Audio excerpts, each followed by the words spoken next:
عسير حاجة يسا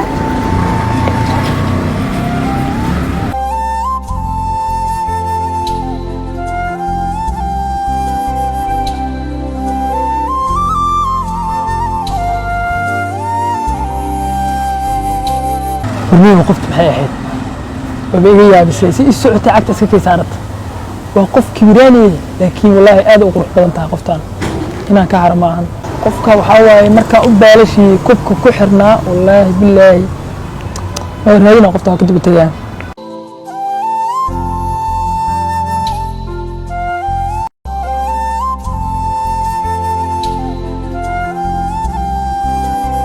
ورياء مدن إيه كان ورقدي مدن مرة قد ديار وكان ورقدي وقد ما يستلم في الدم إيه ديار سميان صحيح بس هذه كاردنا صحيح حلقة شو وين تعيا ما لها صحيح أيوة تعالى ما سنت ما تشغل بدنا يتعالى حفيزكي حوله يبذيه مرو هاي قف بنانك كوتاري يا وقف كيتاي أنا قف ما ولا بنسين ولا قف كيتاي أنا بل سود عليه وقف كاسي اسين مرو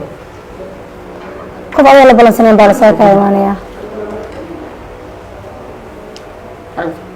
مرو مين كنا كوتاري سوما هيك برسلا maxaa iga soo doontay maxaa salkan ku keenay maxaa u baahan tahay lacagtaada kuma siinin أبايو هوش العون كم وحين وحنا maxaa iga laalaysaa maxaa baahan yahay suuqa anfac ما هذيك استيتش محل كل شيء وحين برهان الله علي سيدا يسوع دافتي runtii ka halwaayay marka waxaan damcay gabar Soomaaliyeed ah tahay inaan kula hadlo iyo wiil Soomaaliyeed ah marka inaan xiriir sameeyno oo quraad numbarka aan sii saameeyo xiriir batri وريا كعلى على مجالك والله حريرك وحياة صدقنا ناس أنا أدرس كلام مني أنا مركز سيف عن سويد بدي كلام محملي بالش كل دوك حلو بالش هي المدح فيس كان أنا بيجي قبل حلقات ورجع صار إحنا قاعدين دمنا يوجو دين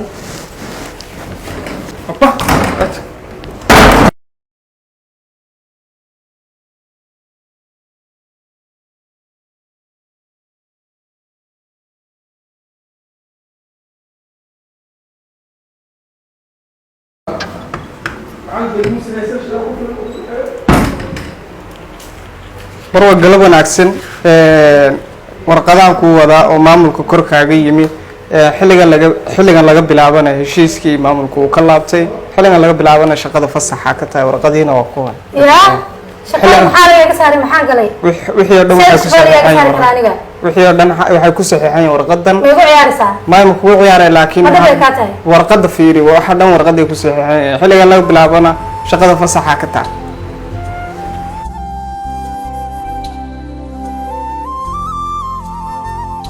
xilligan oo kale miyaa shaqada la iska saaraa shaqadii yaa lagaa saarayaa xilligan shaqa ka saar miyaan ka baxaa hooyadii oo xanuunsan baa ii jirta oo isbitaal iyo howlo badan ayaa laga sugayaa ma aqaan waxaa sameeya xilligan oo kale ma aha xilligii shaqada la iska saarayay dadkan maxaa waa sida ay la dhaqmeen waa bani-aadamnimo ka bax sida ay la dhaqmayaan saan wallaahi aqli maaha adduunya waxaa la yidhaahday markay sidan kuu qabsato ciriiri wey ma aqaan wallaahi waxaa sameeyo laakiin maalin dhaweyd shirkad baa ayaa shaqa la igaga sheegay shirkadaas waa inaan raadiya ilan fadhiyo ma yaalo sababtoo ah ma fariisan karaba hooyadii mar hadday iga xanuunsan tahay oo la igaga baahan yahay lacagaan isbitaal ku geeyo ma aha inaan fariisto waa inaan shirkada kale aan raadiya waa intaasoo aan shaqo kasoo hela aan ku guulaystaa si markaas aan hooyadii aan u garab istaago oo waxay u baahan tahay aan markaas aan ka saacido waan baxayaa talo fadhi ma jiro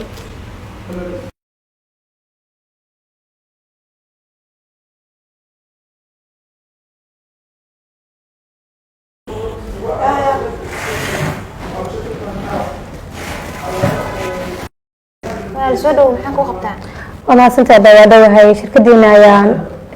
dhawaan shaqo soo bandhigaysay marka shaqadaas oo baahnaa anigu waxaan qof dhibaataysan hooyadii xanuunsan baa isbitaalka taala marka shaqo hadii aad uga caawin kartaan booskaas ee soo bandhigtay shirkadiina ayaan u baahnaa inaad booskaas siisaan abay waa mahadsan tahay warjeena in lagu caawiyo booskiina hadda uu maqan yahay waa nin xaris badan insha Allah mar dhow uu iimaanaya arintaadana uu bandhigaya hayo walaal qaali hay abay in soo iimaanaya barina kan waa way soo dhow magane soo heerka barashada maxaa iga soo doontay maxaa salkan ku keenay maxaa u baahan tahay lacagtaada kuma siinin mid kale maxmeeli baalash kale dadku waxa lagu baalashay madax xafiiskan oo radiga dhaxalbaadka warga saar waxana qoydig damana ugu soo deeyay qofka Soomaaliya qofkan hore u xumeeyay isaga maamulooda miya isaga ah patroonigooda ma malaynaya qofkan ayaan saa ogaa aan shalow galay inaan maanta shaqo ka helayo ee meeshan iskaga tagaa talo. mudane gabadhan waa gabar shirkadda igu soo booqatay hooyad baa ka xanuunsan isbitaalkaga jirta booska shaqada ambeejka shirkadda ku xaysiinay leeska caasimadda waxay u baahan tahay in la siiyo hooyadeedna in loo caawiyo. waayahay walaal soo dhawow gabadha booska shirkadda ka bannaan geeya hooyadeedna ha loo caawiyo. استاغ لا بخين ان كحمها wixii hore aan ku geystay waxaan rabaa wixii hore aan kaaga diiday inaan hadda saajacasha ku sameeyo walaal iga raali ahow aniga hadda xaasla ayaa ahay waxaan diyaar u nahay inaan ku caawino hooyadana aan ku caawino booska shirkadda ka bannaan ka shaqeyso marka aad iyo aad u mahadsan tahay wax dhibna kuma qabo.